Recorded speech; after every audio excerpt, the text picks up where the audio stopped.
יתקדש שמך, תבוא מלכותך, יעשה רצונך כבשמיים כן בארץ. את לחם חוקנו תן לנו היום, וסלח לנו על חטאינו כפי שסולחים גם אנחנו לחוטאים לנו. ואל תביאנו לידי ניסיון, כי אם חלצנו מן הרע. Muy buenas tardes, bienvenidos a Veracidad Channel. Esta tarde vamos a hablar del Salmo 32, vamos a profundizar en él, de la manera en la que vamos a entender el sacrificio de una manera más profunda del Mesías. Vamos a orar, por favor. Padre Todopoderoso, Creador del cielo y de la tierra, de todo lo visible y lo invisible, Señor, te damos gracias, Padre, esta tarde porque nos permites compartir de tu palabra, Señor, y aprender más de ti, Señor. Te pedimos que lo que aprendamos este día, lo que salga de mi boca, Señor, seas tú, Señor, y no yo, Padre, y que todo esto sea para tu gloria y para tu honra. En el nombre de Jesucristo, amén.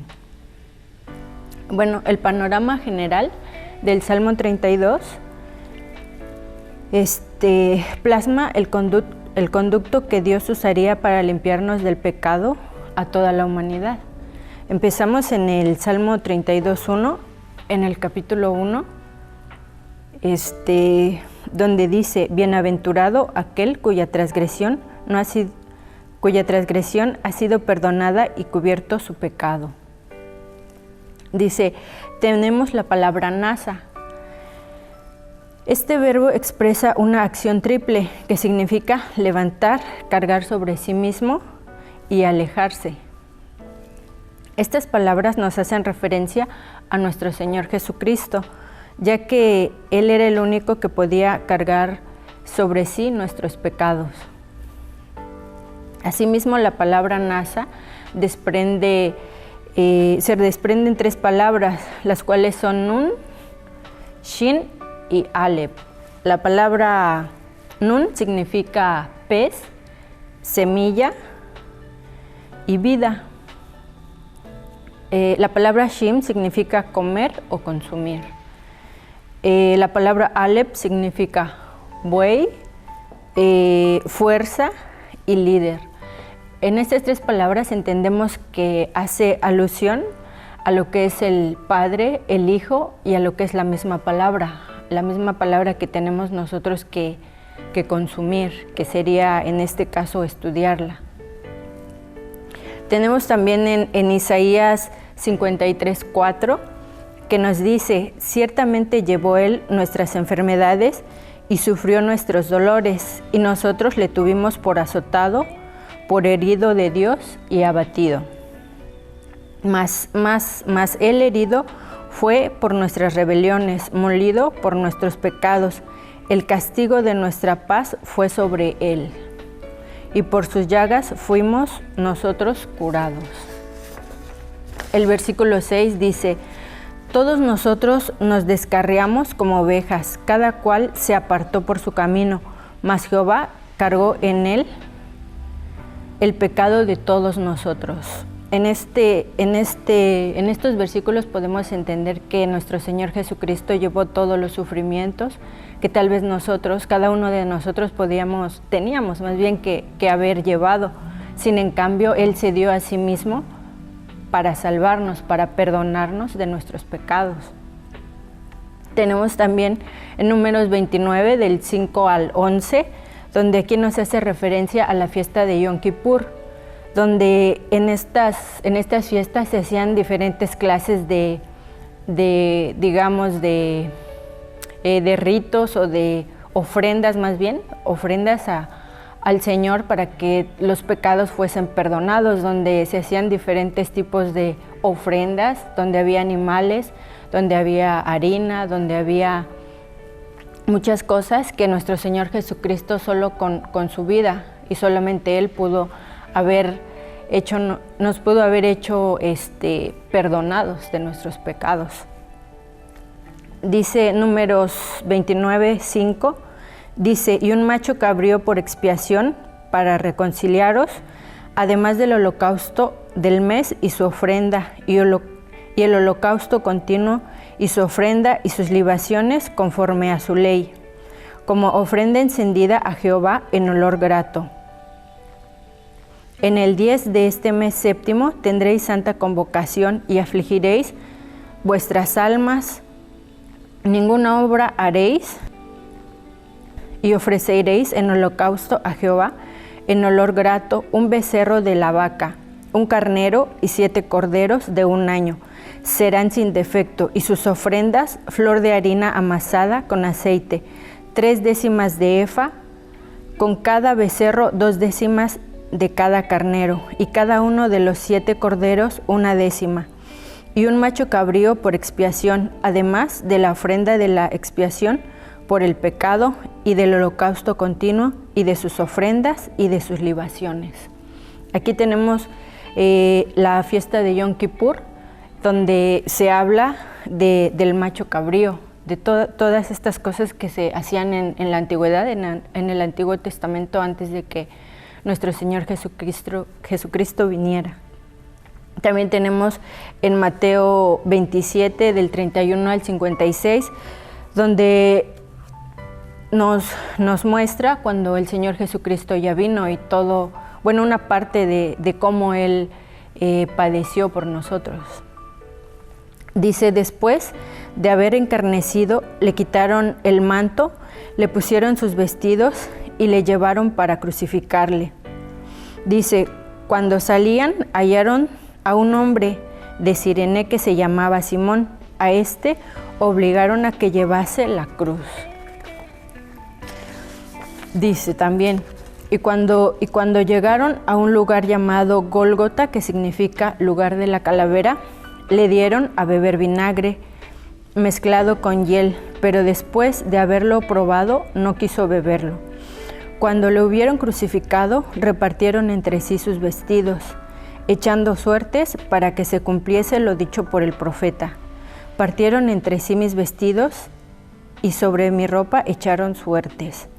Y sentados le guardaban allí, y pusieron sobre su cabeza su causa escrita: este es Jesús, el Rey de los judíos. Entonces crucificaron con él a 2 ladrones, uno a la derecha y otro a la izquierda, y a los que pasaban le injuriaban, meneando su cabeza y diciendo, tú que derribas el templo y en 3 días lo reedificas, sálvate a ti mismo. Si eres hijo de Dios, desciende de la cruz.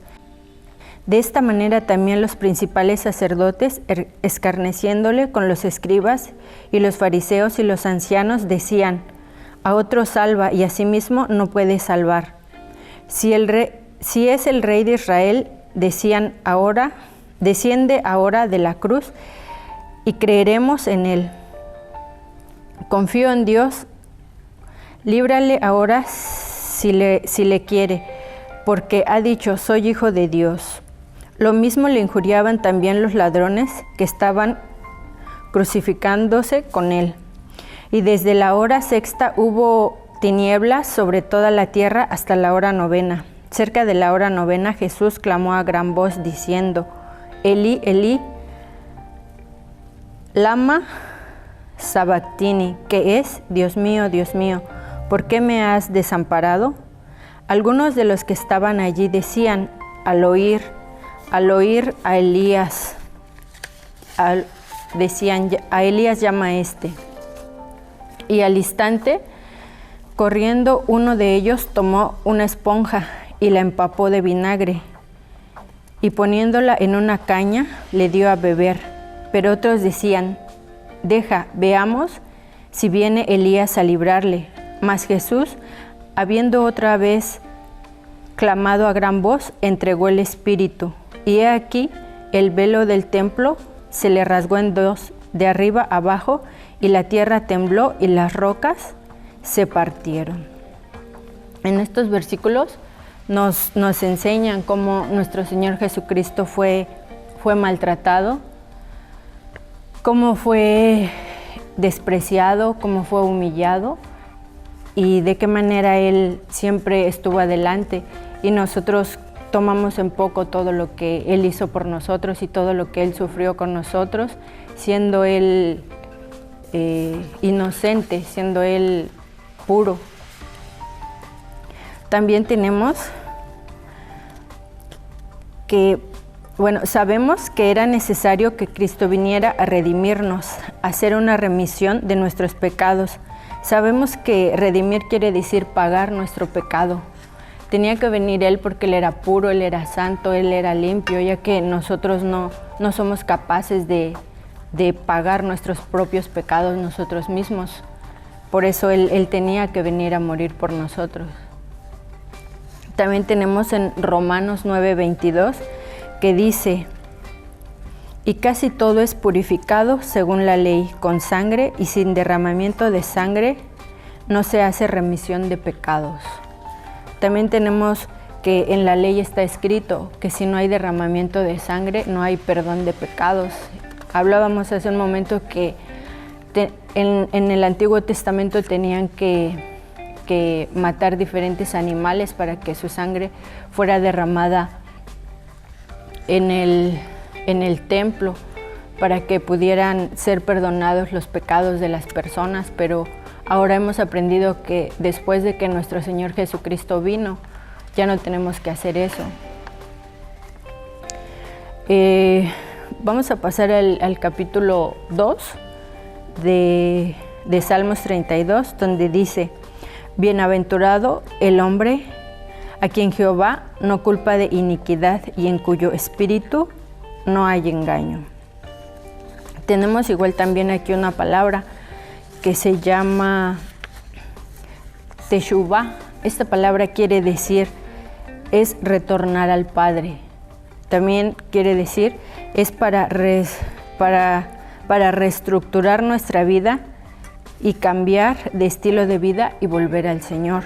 Cuando nosotros ya creemos o sentimos que somos bienaventurados porque ya se han perdonado nuestros pecados, nosotros también tenemos que comprender que tenemos que cambiar de vida, que tenemos que ser obedientes a la ley del Señor, algo que nosotros creíamos que ya estaba abolido, pero si nosotros nos ponemos a leer el Nuevo Testamento, encontramos que todavía tenemos que guardar sus mandamientos, que cambiar nuestro estilo de vida.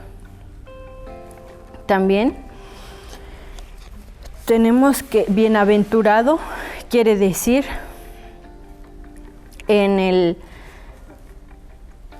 diccionario Strong, en el número 835 dice que bienaventurado quiere decir dichoso, feliz. Y también tenemos que la palabra iniquidad quiere decir falta, iniquidad, maldad, malo, delito. Entendemos también que cuando uno dice que ya uno ha nacido de nuevo, uno tiene que cambiar de estilo de vida. Uno ya no puede seguir engañando y seguir transgrediendo la ley. Ahora vamos a pasar al versículo 1 de Pedro, a primera de Pedro 2:24, donde dice: quien llevó él mismo nuestros pecados en su cuerpo sobre el madero, para que nosotros, estando muertos a los pecados, vivamos a la justicia, y por cuyas heridas fuisteis sanados. Aquí otra vez nos está hablando de que nosotros ya fuimos sanados, fuimos lavados por la sangre de Cristo. También tenemos en Primera de Pedro, en su versículo 2, capítulo 2,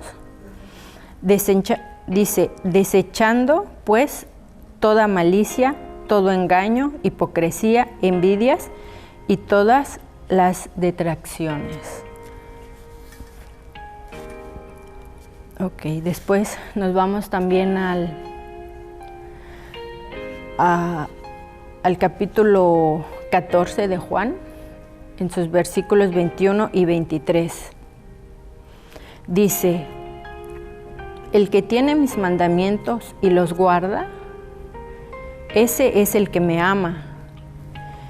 y el que me ama será amado por mi Padre, y yo le amaré y me manifestaré a él. En este versículo también nos vuelve a decir nuestro Señor Jesucristo que tenemos que guardar sus mandamientos, que tenemos que obedecerle. Pero ahorita, ¿qué es lo que está pasando? Que a veces ni tan siquiera no sabemos los mandamientos. Entonces, ¿cómo decimos que amamos al Padre? ¿Cómo decimos que amamos a Jesús si no conocemos sus mandamientos? Aquí lo dice bien claro. El que tiene mis mandamientos y los guarda, ese es el que me ama. También nos vamos al capítulo 14 de Juan, en su versículo 23, donde nos dice: respondió Jesús y les dijo: el que me ama, mi palabra guardará, y mi Padre le amará, y vendremos a él y haremos morada en él. Bueno, vamos a pasar al versículo 3 de Salmos 32, donde dice: mientras callé, se envejecieron mis huesos en mi gemir todo el día, porque de día y de noche se agravó sobre mí tu mano, se volvió mi vendor en sequedades de verano. Aquí tenemos enseguida de estos versículos, entre el 4 y el 5, una palabra que se llama Selah, que quiere decir párate, escucha y obedece. En esta palabra es bien clara porque el Señor nos dice: párate, detente, piensa lo que estás haciendo, escúchame y obedéceme. Más no te dice: párate, cuestióname y obedéceme. Entonces, aquí esta palabra es clara, donde tenemos que escuchar lo que el Señor nos dice y obedecerle. En el capítulo 5 de Salmos 32 nos dice: mi pecado te declaré y no encubrí mi iniquidad. Dije, confesaré mis transgresiones a Jehová, y tú perdonaste la maldad de mi pecado. Aquí en este versículo 5 aprendemos que el Señor es bueno para perdonar nuestros pecados, pero también cuando uno realmente se arrepiente de su pecado, uno da la vuelta, da un giro y deja atrás el pecado. Uno cambia su manera de vivir, uno le da la espalda al pecado y uno reestructura su vida, cambia su vida si realmente uno se ha arrepentido de su pecado. Porque si tú no te has arrepentido de tu pecado, vas a volver a hacer tu pecado. Si no te arrepentiste, vas a decir: ok, que me perdone Dios, y lo vuelves a hacer. Entonces eso no es arrepentirse. Si tú estás arrepentido, tienes que cambiar. Tienes que esforzarte de a de veras en no volver a cometer el mismo pecado y dejarlo atrás. En nuestro versículo 6 dice: por esto orará a ti todo santo en el tiempo en que pueda ser hallado. Ciertamente en la inundación de muchas aguas no llegarán estas a él. Aquí en este versículo 6 nos damos cuenta que ya es otra perspectiva. Si nosotros decimos que ya somos nacidos de nuevo, que ya hemos cambiado de vida, aquí nos dice la palabra: ciertamente la inundación de muchas aguas no llegará estas a él. ¿Por qué? Porque Dios nos guardará, porque Él nos protegerá y nos guiará siempre. También entendemos que la palabra santo significa apartado del pecado. Si nosotros decimos que somos nuevas criaturas, tenemos que apartarnos del pecado. Y tal vez no va a ser de la noche a la mañana, pero tenemos que esforzarnos y seguir adelante. Si te equivocas, levantarte y cambiar de vida, cambiar de parecer. En nuestro versículo 7 dice: tú eres mi refugio, me guardarás de la angustia, con cánticos de liberación me rodearás. También aquí, en el versículo 7, una palabra muy importante que nos dice el Señor es que Él será nuestro refugio. Como lo hemos aprendido antes, a veces el Señor no cambiará tu situación, pero tal vez te va a dar esa paz interna, que aunque la situación esté como esté, tú vas a tener esa paz que dice la palabra, que sobrepasa todo entendimiento.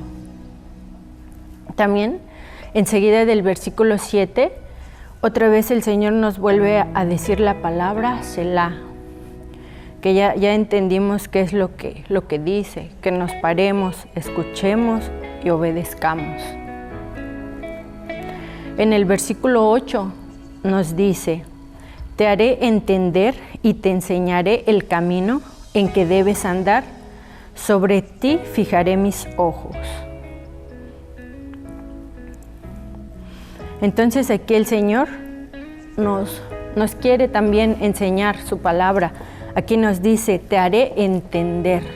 Nosotros también sabemos que nosotros leemos la palabra y sabemos que no la vamos a comprender de la noche a la mañana, pero Él aquí nos dice, te enseñaré a que nosotros la entiendamos. Tenemos primero que entender lo que Él quiere que hagamos, cómo quiere que vivamos nuestra vida. Él aquí nos dice que Él nos hará entenderlo, porque a veces leemos la palabra y la leemos y no la entendemos. Entonces nosotros también le tenemos que pedir que Él nos dé entendimiento, así como que nos dé sabiduría también. Pero sobre todo, de un principio que nos dé entendimiento para que nosotros aprendamos lo que Él quiere que nosotros hagamos y cómo quiere que vivamos. También aquí después nos dice, sobre ti fijaré mis ojos. Esto también es algo bien importante porque nosotros tenemos que confiar y saber que Dios está con nosotros, que Él está poniendo sus ojos en nosotros. En el versículo 9 dice, no seáis como el caballo o como el mulo, sin entendimiento, que han de ser sujetados con cabestros y con freno, porque si no se acercan a ti. Esta palabra también es bien importante. Nos está diciendo de alguna manera que no debemos de ser necios o tercos, que debemos de esforzarnos por obedecerle, que tenemos que pedirle el entendimiento, que Él nos dé el entendimiento para que nosotros seamos diferentes, para que nosotros seamos humildes, para que realmente cambiemos y realmente nuestra actitud demuestre que somos hijos de Dios o que creemos en Dios. Para que la gente mire no lo que nosotros somos, sino lo que nosotros demostramos, que demostremos que somos hijos del Dios verdadero, del único Dios, y no al revés, para que nuestros actos digan, y eso que son hijos de Dios y cómo se comportan, sino para realmente tener un cambio en nuestra actitud, en nuestra perspectiva, en nuestra manera de andar en la vida. También tenemos en el versículo 10 que dice, muchos dolores habrá para el impío, mas el que espera en Jehová le rodeará la misericordia. Esto nos habla de que los impíos tendrán pues su castigo, tendrán su recompensa por lo que hacen. También después nos dice que los que esperan en Jehová tendrán misericordia. Sabemos que Dios es un Dios justo, pero sabemos que Dios es un Dios con juicio. Y nos preguntamos qué es el juicio, qué es la justicia. Es darle a cada quien lo que se merece. Si nosotros actuamos bien, si hacemos las cosas bien, Dios nos va a dar lo que nos merecemos. Pero si nosotros hacemos mal y hacemos lo que se nos pega la gana, que no está bien, también Dios nos va a dar nuestra recompensa. Entonces, al final dice, alegraos en Jehová y gozaos justos, y cantad con júbilo todos vosotros los rectos de corazón. Aquí tenemos igual una palabra bien importante, donde el Señor dice: alegraos y gozaos en Jehová, y cantad con júbilo todos vosotros los rectos de corazón. El Señor aquí nos pide que seamos rectos de corazón. Entendemos también que en el resto de su palabra Dios nos dice: dame tu corazón. ¿Por qué Dios nos pide que le demos nuestro corazón? Porque en nuestro corazón se almacenan todas las cosas, todo lo malo que a veces tenemos. Y nosotros también tenemos que ser humildes y entregarle a Dios nuestro corazón y decirle: Señor, te entrego mi corazón para que tú lo limpies, porque tal vez sea contaminado y yo no lo sé. También, Señor, también nosotros le debemos de pedir al Señor que nos ayude a ser humildes, porque en su palabra Dios también dice que Él mira de cerca a los humildes, pero de lejos a los soberbios. Entonces nosotros debemos de ser humildes, y si nosotros no podemos por nuestras propias fuerzas, pedírselo a Él, que Él es el único que nos puede cambiar, que Él es el único que nos puede guiar a otra vida nueva, a otra vida diferente. También sabemos que Dios es bueno en misericordia, y a veces nos equivocamos y a veces cometemos errores, pero hay que tener un cambio profundo, un cambio radical en nuestra vida, Señor. Un cambio que nos permita agradar a Dios, porque también esa es una de las cosas bien importantes, que nosotros tenemos que tener esa convicción en nuestro ser de agradar a Dios y no de agradar al prójimo. Y nosotros sabemos que nosotros por nuestras propias fuerzas no lo podríamos lograr si no fuese por Él. Entonces, esta mañana, esta tarde, pues tenemos que retornar al Padre, que pedirle que Él nos ayude a cambiar nuestra vida, pero sobre todo tener mucho en cuenta lo que es el perdón de Dios, lo que fue el sacrificio del Señor Jesucristo, porque sin su perdón no podríamos volver a retornar al Padre. Damos gracias a Dios porque nos ha permitido esta tarde compartir la palabra, y que sea para su gloria y para su honra. Esta prédica fue la dicha del perdón. Mi nombre es Elizabeth García. Hasta la próxima.